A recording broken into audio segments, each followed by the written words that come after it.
ما هر مقداری که گرفتار خود نشدیم، نگفتیم من اعلمم، من اقدرم، من بهترم، حرف شیطنت بار شیطان را نگفتیم، به او نزدیکتر میشویم. هر جا سخن از انا خیر من هست، حرف شیطان.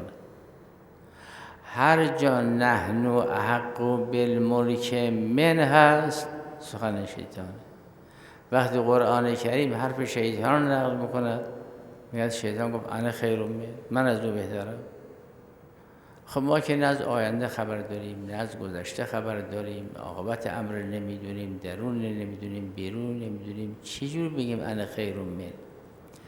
هر وقت گفتیم انا خیر من، معلوم است که شیطان نطق بلسانی.